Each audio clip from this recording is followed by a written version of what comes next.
Jake, after 17 years, we're eliminating your position, my boss said flatly. Clean out your desk by end of day. My name's Jake Wilson, 54 years old, and until that Monday morning, senior systems analyst at Meridian Technologies in Columbus, Ohio. For almost 2 decades, I'd been the backbone of the IT department, from the dial-up days to cloud migration. 3 CEOs had come and gone while I stayed put, training every new hire, recovering every lost file, working through weekends and holidays without asking for a promotion or pat on the back. So when Daniel called me into his office with Vanessa from HR already seated, I knew before he opened his mouth. The air had changed weeks ago. I understand completely, I said, nodding once. I walked out without another word. No anger, no pleading. Just quiet acknowledgement. Back at my desk, I watched younger employees glance my way, then quickly looked down at their screens. News travels fast. Most of them were coders I'd trained myself. Good kids, but they had no idea what was actually built into our systems or how the older architecture worked. None of them could navigate the custom software I'd written or the admin credentials buried 3 layers deep in every system. I began packing my personal items methodically. Family photo. Coffee mug my son made in high school. The small cactus that somehow survived 17 years under fluorescent lighting. Bethany from marketing stopped by, her face tight with concern. Jake, I just heard. This is ridiculous. You practically built this place. I shrugged.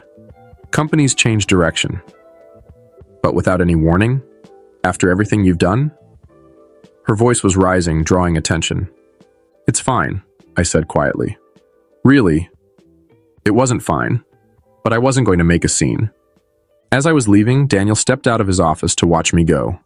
No goodbye, no handshake, just surveillance to make sure I actually left. What none of them had bothered to pay attention to over the years was that I had become the most critical person in the entire building. Not because I was exceptional, but because I was thorough. I documented everything. Set up secure audit protocols years ago to track unauthorized access, by request of the legal team during a past scandal. I also had copies. In my car, I sat for a moment, looking back at the 12-story building where I'd spent most of my adult life. The security badge I'd just surrendered had been renewed 16 times.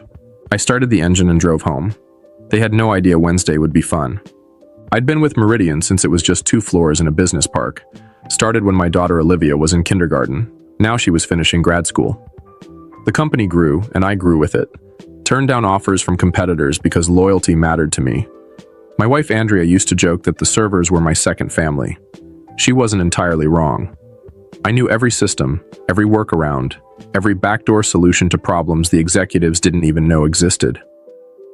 The infrastructure I'd built had survived 3 acquisitions and countless innovations that management embraced, then abandoned months later. Daniel became my boss 5 years ago. Young MBA type who called our department IT resources instead of people. He had ideas about streamlining, efficiency, digital transformation, buzzwords that usually meant doing more with less. At first, I tried to help him understand our systems, the complexity buried under years of growth and adaptation. We need to future-proof, he'd say in meetings, looking right past me. 6 months ago, he brought in a consultant named Jason Phillips. Expensive suit, firm handshake, Stanford degree displayed prominently on his LinkedIn profile. They'd huddle in conference rooms, speaking quietly whenever I walked by. 3 months ago, I noticed my access permissions being quietly modified. Nothing obvious, just small changes to administrative controls.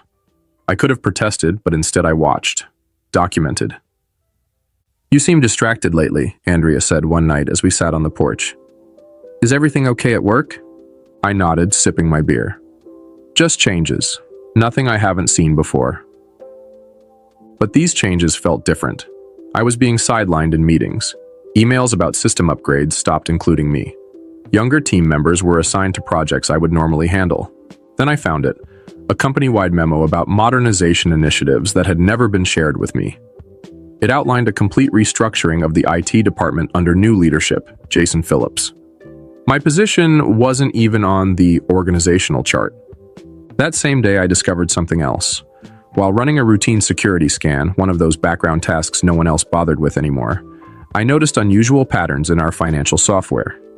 Regular transfers to a vendor I didn't recognize. Apex Solutions Group. A quick search showed it was registered just last year with a business address that led to a UPS store. The authorized payments had started small but were growing each month. I didn't say anything, just noted it, copied the records, and continued watching. Sometimes the quiet man in the corner sees everything precisely because everyone thinks he sees nothing. The morning after I was let go, I sat in my home office staring at my personal laptop. No alarm had woken me. No commute waited. Just silence and the weight of what had happened. Andrea brought me coffee, placing it beside me without a word. After 19 years of marriage, she knew when I needed space. "I'm going to the store," she said eventually. "Need anything?" I shook my head. After she left, I unlocked the bottom drawer of my desk and pulled out a flash drive, one of several I kept secure. Company policy strictly prohibited removing data, but years ago, when the legal team needed an audit system for tracking potential insider threats, I'd been clear about needing off-site backups. They'd signed off on it, then promptly forgotten. I plugged it in and began reviewing the files. Internal emails, meeting minutes I shouldn't have had access to, financial records that normal employees would never see. There it was, a full history of payments to Apex Solutions Group, nearly $1.8 million over 18 months. The approval chain led directly to our CFO, Brian Wilcox. I dug deeper, cross-referencing dates and figures until the pattern emerged. The payments aligned perfectly with a series of software license renewals for systems we used company-wide. But the amounts were inflated, sometimes by 15%, sometimes by 20%. Small enough not to raise immediate flags, large enough to add up. I pulled up the business registration for Apex Solutions Group. The listed owner was Thomas Wilcox. A quick social media search confirmed what I suspected: Brian's brother-in-law. They were siphoning company funds through fake markup on legitimate expenses. I leaned back in my chair, feeling something shift inside me. Not anger exactly, something colder, more focused. For 17 years, I'd solved problems, fixed systems, protected data. I'd been the reliable one, the steady presence who never caused waves, and they'd discarded me like outdated hardware. My phone buzzed with a text from Steven, a junior analyst I'd mentored over the past 2 years. "Sorry about yesterday. Total BS what they did. Phillips is already moving into your old office." I set the phone down without responding. The pieces all fit now. Daniel and the CFO needed me gone before anyone could connect the dots on their scheme. They probably thought the evidence would disappear with me, that I was just some aging tech guy who didn't understand modern finance. I opened my email and began drafting a message to the board of directors, then stopped, finger hovering over the send button. Too direct, too easy to dismiss as the bitter accusations of a fired employee. I needed leverage, precision, a way to expose the fraud that couldn't be ignored or covered up. I deleted the draft and started making plans. Tomorrow was Wednesday, board meeting day. Quarterly financials would be presented. Bonuses would be approved. Perfect timing. I closed the laptop and walked to the living room window, looking out at the neighborhood where we'd raised our kids and built our life. For the first time since yesterday, I smiled. Wednesday morning, I sat in my car across the street from Meridian's headquarters, watching employees stream through the revolving doors. In the passenger seat was my laptop, logged into an email account I'd created years ago for security testing, one that appeared to come from an internal company domain but wasn't tracked in the main directory. At exactly 9:15 a.m., I sent my first move, an email to Daniel with the subject line, "Financial irregularities, urgent review needed," and a basic summary of what I'd found regarding the Apex payments. I included just enough detail to be credible, but kept the brother-in-law connection out of it. If Daniel was involved, he'd panic. If he wasn't, he'd investigate. Either way, I'd learn something. By 9:45, my phone rang. Daniel's number. I let it go to voicemail. His message was terse. "Jake, we need to discuss your email immediately. Call me back." I didn't. Instead, I drove to a coffee shop, set up my laptop, and waited. At 10:30, another email appeared. This one from Vanessa in HR. "Mr. Wilson, we've received concerning communication from you that potentially violates your separation agreement. Please cease all contact with Meridian employees and remember your confidentiality obligations. Any further communications may result in legal action." So that's how they were playing it. Threaten, dismiss, isolate. I hadn't signed any separation agreement. At noon, I drove to my bank and accessed my safe deposit box. Inside was another backup, older, but with critical information I hadn't included on my regular drives. Among the files were original security protocols I'd designed, including documentation of who had access to what systems and when changes were made. According to these records, Brian Wilcox had personally requested expanded access to the financial approval systems 18 months ago, right when the Apex payments began. Back home, I found 3 more missed calls: Daniel, Vanessa, and now Jason Phillips. I hadn't expected him to get involved so quickly. Interesting. I checked my personal email to find a message from Steven, marked urgent. Jake, they're saying you sent some crazy email about financial fraud. Phillips called an emergency meeting. Everyone's talking. They're pulling your access to everything, even historical stuff we need to do our jobs. What's going on? Poor kid, caught in the crossfire. I sent a brief reply. Don't get involved, Steven. Just watch. At 3 p.m., my home phone rang, a number I hadn't used for business in years. I picked up but said nothing. Jake? It's Brian Wilcox. His voice was steady, controlled. We should talk about your concerns. I think there's been a misunderstanding. Is that what you call it? I asked. Look, transition periods are always difficult.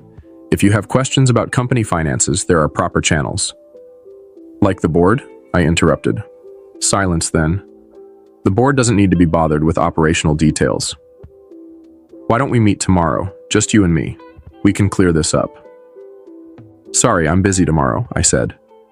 Besides, I think the board might actually be very interested in Apex Solutions Group, and your brother-in-law. The sharp intake of breath told me everything. You're making a serious mistake, he said finally. We can make this right.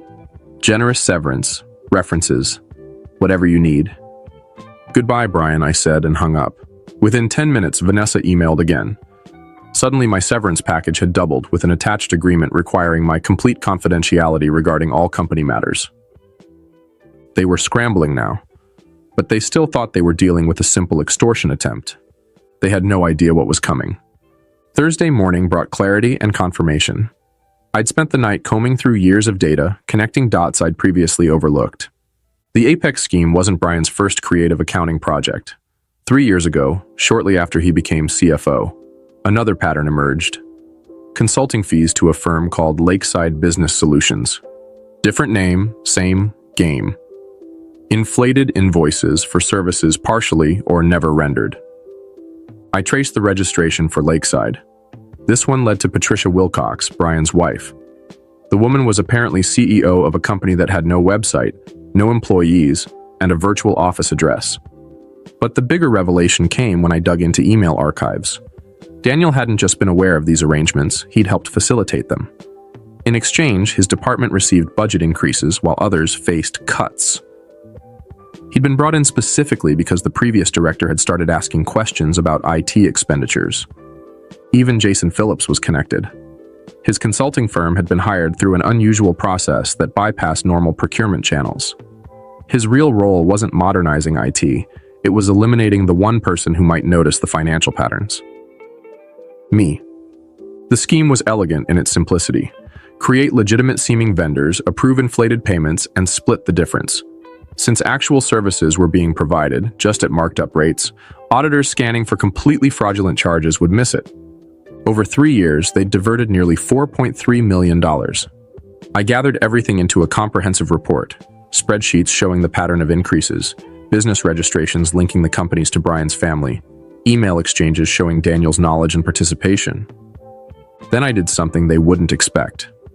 I contacted Robert Chen, a board member I'd worked with years ago during a security implementation. He was semi-retired now, but still attended quarterly meetings. Jake Wilson, he said, answering on the second ring. Long time. Heard you left Meridian. Not by choice, I replied. Robert, I need 15 minutes of your time. It's important. Silence then. This about why Brian and Daniel have been huddled together looking stressed. Board meeting was tense yesterday. Probably, he chuckled. Always figured you knew where the bodies were buried. Where can we meet? An hour later, we sat in a park 3 miles from headquarters. I handed him a sealed envelope containing a printed summary and a flash drive. "That's everything," I said. "Dates, amounts, connections. I'm not looking for my job back. I'm not looking for money. I just want the right people to know." Robert studied me. "Why come to me?" "Because you actually read audit reports. I've watched you in meetings. You ask questions." He nodded slowly. "There's an emergency board session tomorrow. Finance committee review. Convenient timing." "Jake," he said, pocketing the envelope, "if this checks out, there will be serious consequences." "I'm counting on it." As I walked back to my car, my phone buzzed with a text from Andrea. "Someone named Jason Phillips came by the house looking for you. Said it was urgent. I told him you were out." They were getting desperate. Good. That afternoon, I received job offers from 2 competing firms, both for positions well above my previous role, both offering substantial signing bonuses. Word had gotten around about my sudden availability. I ignored them for now. This wasn't about finding another job. It was about finishing what they had started. That night, using credentials that should have been revoked but weren't, sloppy IT transition, Jason, I accessed the company's email server one last time and scheduled a message to be delivered to every board member at 8 a.m. tomorrow. "Before you approve Q2 bonuses, read this." Attached was my full report. Friday morning dawned clear and bright. I sat on my porch with coffee, watching the neighborhood wake up. No alarm clock, no commute, just waiting. At precisely 8 a.m., my scheduled email delivered its payload to the board members. By 8:17, my phone began to ring. Numbers I didn't recognize, likely board members' assistants scrambling to reach me. I let them all go to voicemail. At 9 a.m., the Emergency Finance Committee meeting would begin. Robert Chen would be there with my documentation in hand, watching reactions as my email was discovered and discussed. At 9:32, Stephen texted, "Police are here. Wilcox and Daniel being questioned in conference rooms, Phillips looking sick. What did you do?" I didn't respond. The wheels were turning exactly as I'd anticipated. By 10 a.m., Meridian's general counsel called. Unlike the others, I answered this one. "Mr. Wilson, this is Patricia Graves from Legal. We need you to come in immediately to discuss information you've provided to the board." "I'm available by phone," I replied. "This really requires an in-person discussion." "No, it doesn't," I interrupted calmly. "Everything I know is in that report. Everything I have is already backed up in multiple secure locations. If anything happens to me or my family, additional copies go to the SEC, IRS, and 3 news outlets." Silence. "Mr. Wilson," she finally said, her voice carefully measured, "the board is taking this extremely seriously. They've already placed several executives on administrative leave pending investigation. They would appreciate your cooperation." "I've cooperated fully by providing complete documentation. My part is done." After she hung up, I drove to a diner 20 miles outside Columbus. No sense being easily found today. Over lunch, news began breaking on local business sites. Meridian Technologies executives under investigation for financial irregularities. No names yet, but that would come. At 2 p.m., Robert Chen called. "It's a bloodbath," he said without preamble. "Brian confessed once we confronted him with your evidence, trying to cut a deal, blaming Daniel for pressuring him. Daniel's denying everything." "And Phillips?"